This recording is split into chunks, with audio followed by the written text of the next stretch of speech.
With President Donald Trump eager to see the economy booming once again and recovering, the majority of the country has already begun phase one in reopening. As business owners and consumers, what can they expect?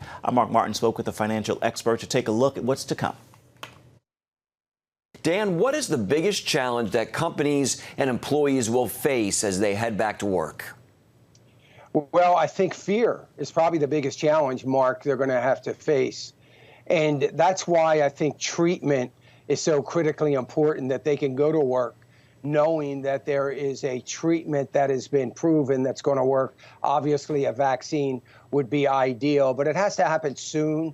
I think one of the things that they're going to have to overcome is the fact that, hey, do I want to go back to work?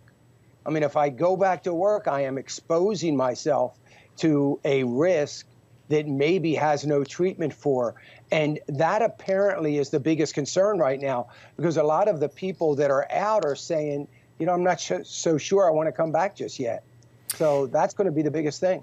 Do you think that the unemployment numbers will fall just as quickly as they jumped? Or like what you're talking about, you think some people will just choose to stay on unemployment to not risk their health?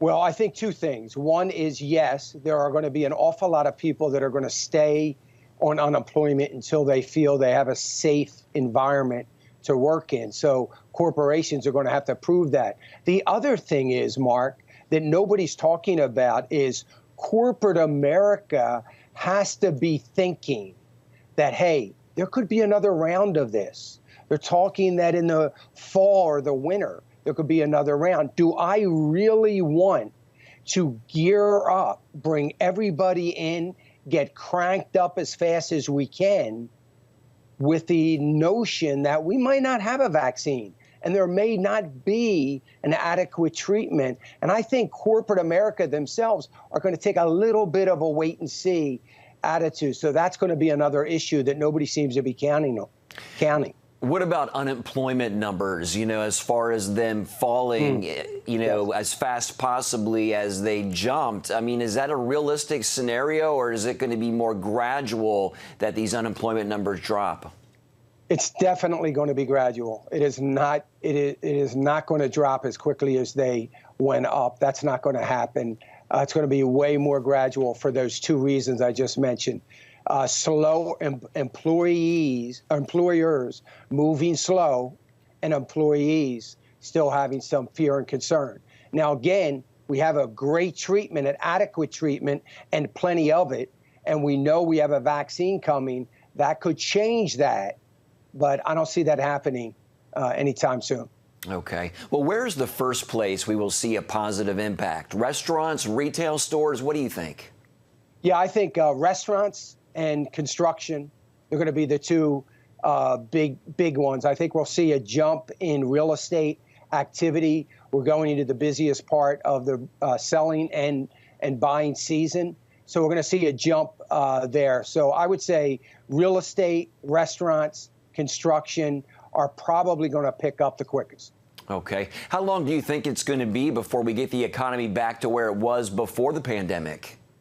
Oh, I think we're into middle of first quarter next year at this point. Could go longer, but to get it back up to where it was, it's going to take that long, and it should, frankly. I think we need to give it some time. We flipped a switch on the economy, and it's not going to, the lights aren't going to get bright and running quite as quickly as they went off. Do you have any advice for our government leaders at this time on the federal, state, and local levels, Dan?